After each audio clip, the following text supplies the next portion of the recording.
Mimi naitwa venye umesema Peter Salasia, ingine wanaita PK, in short is Peter then Kalero, then Salasia. Mimi nilizaliwa kule Kisundogo, hapo ndio area yangu nilizaliwa. Na pale nilisoma pale Shandrema, kasoma pale Luche, kaenda kusoma Lubinu Boys. Kama shule yetu ya Shandrema ilikuwa ni ile tunaboma na kauda. So ilikuwa ni hali ya ilikuwa ni shule ambayo ili kawaida, na at least siku hizi tunapata ni rare sana kupata shule ambayo watoto wanasoma bila, naona hata siku hizi watu wanaenda na viatu, slippers, but during that time it was abomination kwenda na slippers kwa shule. So tumekuwa pale, alafu tumekuwa pale kwa sababu wakati huo Mumias ilikuwa inafanya kazi. So tunaenda tunatengeneza pesa mingi sana kupitia kwa sukari nguru. Tunasiaga sukari nguru, tunabeba miwa, tunanika maganda. So we used to make a lot of money. Hadi ilikuwa ina affect pia kubalance kati ya shule. And that's why pia tulimaliza shule tukiwa wazee kidogo kama imesonga songa. Friday lazima ilikuwanga ni siku unabeba masawadi. Hiyo ilikuwa condition number 1, na maji, kibuyu ya maji. Kama una zamadi utapita kwa gate. Sasa hiyo shule yetu hiyo, alafu kuboma ilikuwa ni compulsory. Na hiyo sasa hiyo tena wakati tulikuwa na sasa kwa tunatengeneza duty wa kuboma na kunini. Alafu pia tulikuwa na ile kitu ya Friday ilikuwanga na siku kubwa sana, siku mbaya sana. Kwa sababu pia hiyo tulikuwanga na disc, siku ya kuita wale watu ambao wameongea kimother tongue. Unajua sasa hiyo wakati kuongea Kizungu ni shida tupu, Kiswahili kuna shida. Sasa mambo ilikuwa ngumu. Sasa kila siku. Sasa hiyo wakati hiyo prefect sasa tumbebeko sukari nguruma mbele, lakini usiniwekee hapo. Lakini sasa pale hakuna, ama umekaza ujui kuongea Kizungu. Sasa wewe ni kutulia tu, utaongea na mtu, wewe ni kutulia tu. Sisi kwa wewe ni mpole. Sasa utaongea nini kwa Kizungu na ujui kuongea Kizungu? Unaongea ile broken. Hata sasa broken yenyewe unajua broken kweli. Come we go. Sasa disk hiyo ilikuwanga ni kila siku. Hiyo ni viboko tulikuwa tumeandikiwa that every Friday ni kuitwa kwa parade. So it was compulsory. Hadi sasa hiyo siku navaa vinyasa 3 hivi kidogo, at least shock absorber.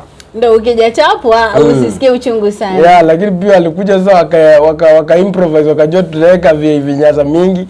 Kasema sasa alikuwa anapiga kwa mzini hapa Zindumbiri hapo hivyo kwa legs. So maisha ilikuwa ngumu. So from your explanation ni kana kwamba umetoka katika ile humble background kabisa. Very humble family background, and I remember I lost my dad nikiwa form 2. That is when I was in form 2 Lubinu Boys. Sasa maisha ilikuwa ngumu, and kwa sababu hiyo wakati unasiaga sukari nguru, tunaanza kusiaga sukari nguru saa 12 ya jioni, saa 1. So kwenu mlikuwa na hiyo machine? Tulikuwa na hiyo machine pia, hata pase si kwa but majirani. So wakati unasiaga sukari unaenda kwa class unalala. Sasa mtihani hakuna mtihani. Unasiaga usiku wote? Siku yote nilikuwa siku hizi ilikuwa ya ng'ombe. Sasa unajua hiyo wakati wezi balance masomo, sio unalala. Unafika class 4 sijui kusoma hata jina baba. Hata kuandika jina girl, sijui kuandika jina girl. So wakati nilikuwa maisha ngumu, ilikuwa wakati wa kuandika composition. Sasa hiyo composition unaandikanga uko mtu ameandika pale kitu bora tu umejaza. Sasa kitu kingine ilikuwa funny, unapata walimu wameketi pamoja. So wanasema wacha tusome composition. Sasa umeandika tu lugha nyingine ya iko kwa sababu so ilikuwa shida, yani maisha. Alafu unajua mimi ilikuwa very funny sana. Mimi nilikuwa mtu mjinga sana class, kwa sababu hakuna mtihani ambaye niliwahi kuwako, ilikuwanga namba last all throughout. Class 3 nikarepeat mara 3, class 4 mara 3, nikakataa shule. Sasa nikaenda kusema afadhali nichunge ng'ombe, nikakaa nje na nikaamua kurudi shule nyumbani na kufanya vituko kwa village. Vituko gani? Vituko gani sasa ulikuwa na dance, ya kupigana, ya kufanya mambo tu mabaya tu hivyo, na kupesa nini. Sasa ni taekwondo. Ama wewe ni kozura hizo sasa. So baadaye ukarudi shuleni ukamaliza kusoma. Sasa wakati nirudi shule, hiyo wakati class 5, nikasema sikuwa najua kusoma. Sasa wakati nilikuwa nyumbani, nilikuwa naanza kujifunza. kujifunza hizo nini, kujifunza hizo mamethali kama baba, mama, yani unajua wale kujua kusoma because sasa kichwa changu kilikuwa ngumu na kusoma. So kwa hivyo tuona kaimozi, sasa kulikuwa na kizungu, sasa nikapata ile kaimozi nyingine nini, tulikuwa tunaita kaimozi, tulikuwa tunaita ile ya kuinterpret. Sasa jina kama father wanaandika kama Kiswahili. Sasa so that is how I get to know how to kusoma pole pole, sasa kuanzia class 6. So venye nilianza kujua kusoma nikaanza kuimprove. Class 5 nilikuwa namba chura, nilikuwa nakuwa last, nikakuja nikakuwa namba 10. Number 20 nikaona me improve, nikaweka bidii nikaanza kusoma. Sasa hiyo ni out of ngapi? Tuwanga watoto wengi out of 30. Sasa namba nikakuja nikakuwa namba 20. Sasa hiyo ikakuwa mzuri kidogo. Sasa hivyo kama nikaanza kusema okay, kumbe naweza improve, kumbe naweza soma. So nikaanza kutia bidii kidogo, nikapata nimefika namba 5. Sasa kufika hivyo class 6 hapo hivyo nikaingia top 3. Sasa nikabakia anga tu top 3 nikaingia number 1. Hakuwa mtu mwenye alikuwa ananishinda. So mpaka class 7. So ni uko class 6 sasa? Class 6. Kaingia class 7 number 1 hadi tukakuwa repeaters wakuja ndio alikuwa ananipatia kwa challenge kidogo. But nilikuwa na maintain. Hapo hivyo nikaenda Lubinu Boys, nilikuwa kijana mtulivu. Sasa nikaamua kuokoka, nikakuwa kijana mzuri. So I decided to get saved. So hiyo wakati sasa ngoja sasa tukimaliza huo wakati, wewe sasa ulikuwa na miaka mingapi sasa? Maana kuna ulikuwa umesema umerepeat class 3 sini mara ngapi? Karibu 23, karibu 18 hapo 18 ndio ulikuwa unamaliza class 8. Class 8 nilimalizanga na kitu kama 18 ama ilikuwa ngapi? Na sasa hizi una miaka mingapi? Sasa ni 32. Sasa hizo kwa 32. Like 32. 31 hapo. Sasa Lubinu Boys nilikuwa kijana mpole sana. So I used to say that I want to work hard because I didn't want to disappoint my father, that at least by that time alikuwa na high blood pressure. So I wanted to work hard that every time nikimpelekea ikuwe max mzuri.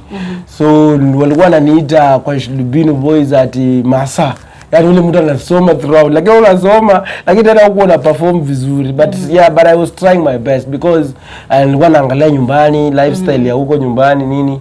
So ukizungumzia lifestyle ya nyumbani na nyumbani, wewe ulikuwa mtoto wangapi sasa wakati? Sasa hiyo huko nyuma tu, lakini sasa unaelewa hiyo life, unajua sasa wakati unaelewa maisha ya watu. So kwenu mko wangapi? 7. So wangapi? Mimi ni wa 5. Mimi ndio last born, kuna matwizo yananifuata. So Lubinu Boys nilikuwa mpole sana, sikuwa naongea sana. Kwa kazi yangu ilikuwa ni kusoma na kwenda kwa CU.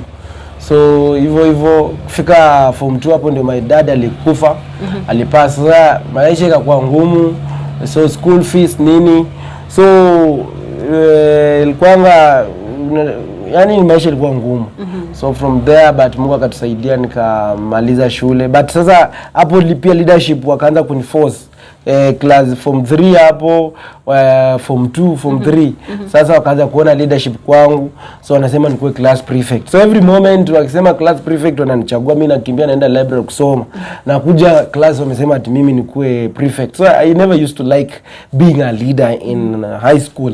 So it went like that. Form 4 sikutaka, but so I was forced to be, and then I had to be. So all along now nikakuwa class prefect by force. So but sikuwa nataka kuongea kwa parade, nilikuwa ule mwenye silent, na I was only focus kwa class. Na sikuwa nataka watu wapige class nduru kelele, watu wasome. So wakati nimaliza nikamaliza Lubinu Boys, hiyo mwaka tu kuperform vizuri nikapata. So ni mwaka gani? 2009. So where nilipata B-. So B- pale sikuwa nimequalify juu tulikuwa tumeanguka, so I had to join the university but on parallel program. So